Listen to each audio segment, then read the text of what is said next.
Yo, c'est Niman. Je fais aujourd'hui un petit tuto pour tous les gens qui sont intéressés par le programme d'électro que j'ai utilisé au dernier CP et que je vais utiliser jusqu'à la fin de l'année parce qu'il est excellent. Qui s'appelle SCAM. C'est principalement pour. Je l'utilise uniquement en fait pour calculer les fonctions de transfert et les diagrammes de Bode parce que c'est vraiment pénible de faire à la main. Et même avec MATCAD, je trouve ça assez chiant. Alors, Scam, ça simplifie vraiment ce boulot-là. Alors, je vais vous montrer comment ça se passe. D'abord, il faut télécharger depuis le GitHub, hein, que ça soit bien à jour. Dimitri, l'autre jour, a téléchargé une version qui n'était pas à jour, ça fonctionnait pas. Alors, voilà, télécharger, download zip. J'ai déjà fait, donc je vais pas le refaire maintenant. Et ensuite, on va ouvrir MATLAB et il faut extraire tous les fichiers dans MATLAB. Une fois que ça c'est fait, et on va ouvrir un exercice, hein, quand même, ce serait bien. Parce qu'il y a des exemples, mais je vais vous montrer avec un truc un peu plus concret, ce serait mieux. À mon avis, ce serait plus parlant pour tout le monde si je prenais quelque chose qui pourrait être utile en fait. Alors j'y viens tout de suite. Il a dû planter mon truc, je crois. Voilà. Alors, je vais ouvrir la donnée de l'exercice. Ça, c'est du CP de l'année passée, je crois, qui était en fin mai. Problème 3, calculer US sur UE en fonction de R, C et la pulsation oméga, et esquisser le module de US sur UE en fonction de oméga. Alors voilà, un exercice à 6 points, il me semble, sur le CP. Super simple, Scam il le fait en 5 minutes, à tout cracher.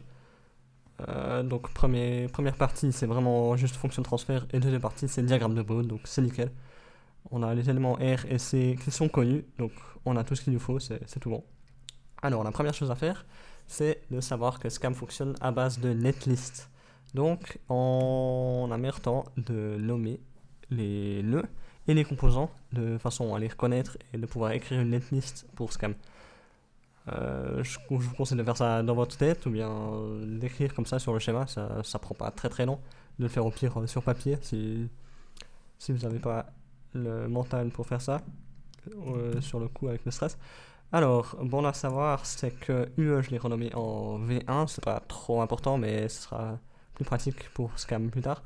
Et US, on va pas du tout l'utiliser, en fait, on va simplement trouver la fonction de transfert entre V1 et notre nœud 4 ici.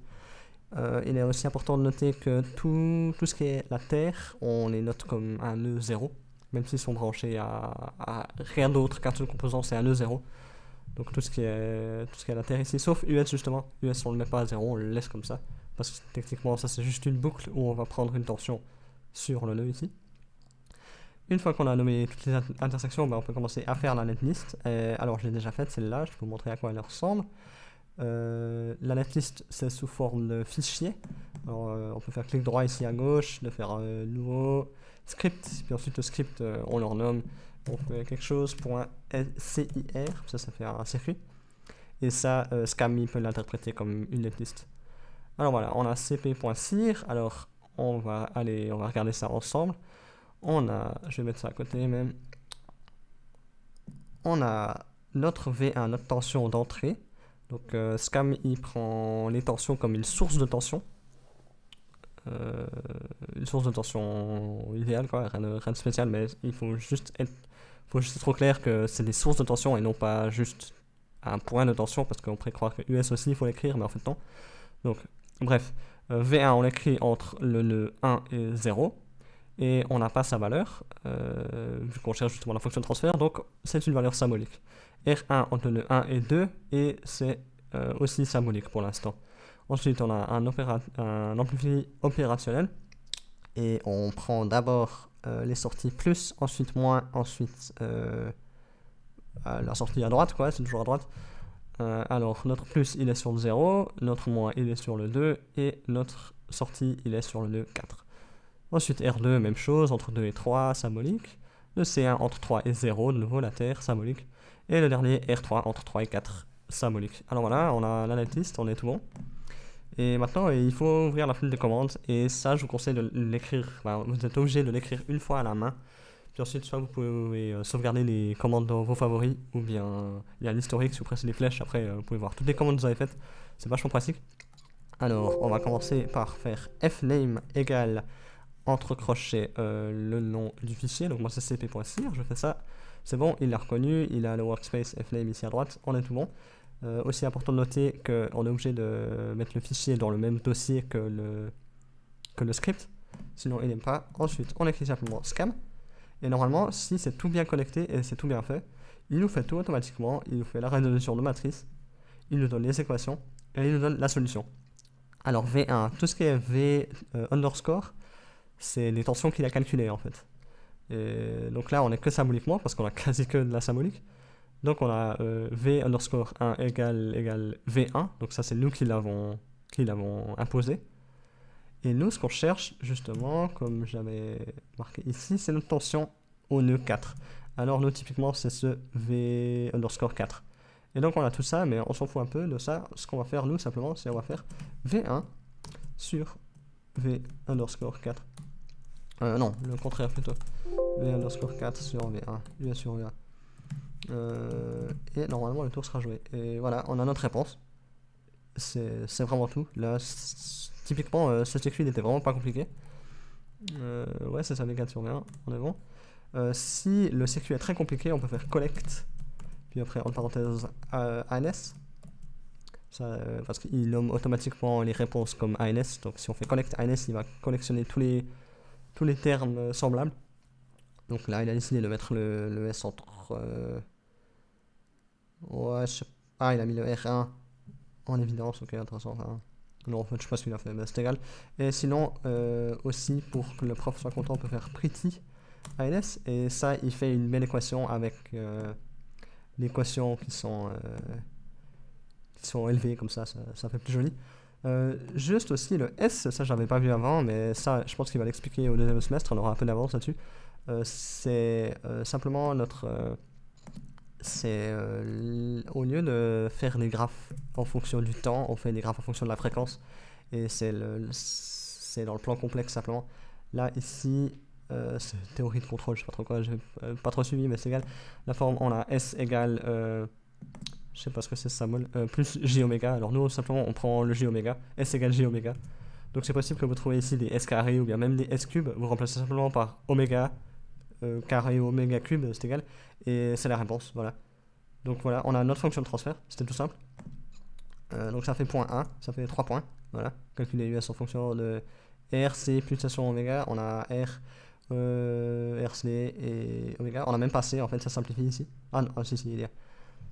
Aussi important, si vous voulez, vous pouvez resimplifier ensuite parce qu'on avait la même valeur de R pour tout. Et un seul C, donc là on a R2, R3, R1. Typiquement, ça peut encore se simplifier là si vous le faites à la main par la suite. Ça, c'est vraiment juste une base, mais c'est quasi fait, quoi. Il n'y a plus rien à faire. Et ensuite, alors, le deuxième point, c'est bien le diagramme de Bode. Là, ça devient un peu plus serré. C'est un peu plus compliqué à faire, mais je vais vous montrer quand même. C'est pas trop long à faire. Alors, typiquement, pour faire celui-là, on a les éléments R et C qui sont connus. Donc, on va mettre des valeurs, quoi. On va mettre des trucs. Je sais pas, bon, on met 50. On met 50 pour les résistances, 50 ohms pour les résistances. Et les cours d'eau, on va mettre 1 E moins 9. Ça, c'est une belle syntaxe pratique pour MATLAB. Voilà, alors ça c'est bon. On est obligé de refaire le scam par contre, parce qu'il a perdu tout ça. Donc il le fait toujours théoriquement. Donc on peut ajouter les valeurs si elles sont déjà là. Il le fait théoriquement. Et ensuite, il y a des commandes. Je vous conseille juste de poser et de copier-coller. Et puis après, vous le sauvegardez parce que c'est vraiment compliqué. Alors, on va faire un système d'équations ici. On va faire un système de points de coordonnées. Donc, on fait ça, quoi. Et V-4 sur V1, c'est notre fonction de transfert. Donc, en fait, théoriquement, on pourrait prendre notre ANS comme fonction de transfert. Ouais, on pourrait, ouais. Tout à fait. Donc là, on pourrait prendre ANS, mais là, je prends simplement notre fonction de transfert, comme ça, c'est clair et il n'y a pas de mélange. Voilà, on fait ça, il nous donne ça, on a des systèmes on a une fonction, en fait, qui va pouvoir être graphée. Et ensuite, il y a celle-ci, et là, c'est là où on écrit notre système. Moi, ici, c'est égal TF, voilà, c'est sim2 poly, on s'en fout, quoi. Il fait un graphe polynomial avec deux systèmes de coordonnées. Il fait ça, normalement, il va pas nous donner trop de soucis. Voilà, super, une fonction de transfert continu, magnifique, il a trouvé notre système. Et le dernier truc, voilà, c'est ici la magie, on fait simplement Bode my6, c'est comme ça qu'on a appelé notre fonction de transfert. Boot my6, enter. Ça charge, ça charge, ça charge, ça vient. Ça vient, ça vient, ça vient. Ça prend un peu de temps celui-là, c'est normal. Toujours comme ça. Allez, allez, allez, allez. Ouais, voilà. Et voilà, on a nos diagrammes de Bode. On en a deux ici. On a le phasage en fonction de la fréquence ici, en radians par seconde. Et on a l'amplitude. Enfin, non, pas l'amplitude, le gain plutôt. Aussi en fonction de la fréquence. Donc c'est exactement ce qu'on cherchait. Est-ce qu'ici le module de US sur en fonction de oméga. On peut cliquer sur le graphe aussi, c'est possible si j'arrive à viser dessus. Merci. Ah, voilà, il prenait juste un peu de temps. Oui, là j'ai fait de la merde. Bravo. Voilà, on peut cliquer dessus, ça met un point et ensuite on peut glisser le point pour un peu trouver où c'est que les choses se situent. Et voilà, c'est à peu près tout. S'il demande des questions un peu plus précises, c'est possible. Moi, ce que j'avais fait, c'est que j'avais juste bidouillé avec les valeurs. S'il demande par exemple à quelle valeur faut-il mettre à R pour qu'il y ait un déphasage de 90 degrés à telle et telle fréquence, bah, je le fais juste par bidouillage parce que j'ai trop la flemme. Puis sinon, c'est à peu près tout, quoi. Donc, on est un peu arrivé à la limite de ce programme-là. Sinon, il y a aussi le support pour les ampli-op. C'est exactement le même principe.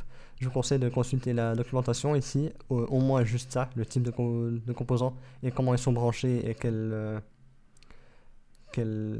syntaxe surtout. Donc on peut même mettre une source de courant, ou bien ici justement ça vous intéressera plus pour ce CP, un ampli-op. Simplement N1, N2, N3, on branche ça exactement de la même manière que ce que j'avais fait pour celui-là. Et c'est tout, il nous donne les valeurs, c'est possible, il trouve le gain après, c'est magnifique. Et voilà, il y a plus d'exemples ici encore avec un peu de doc. Tout en bas, il me semble qu'il y a un exemple avec du S carré, ouais voilà, du S carré, donc ça, typiquement oméga carré, tout simple. Et voilà, c'est tout quoi. Ah, là, c'est des bobos, ça, regardez ça. Pfiou, c'est magnifique. Donc là, c'est ultra simple à déterminer à quelle fréquence il y a une coupure, à quelle. C'est gratuit quoi, presque.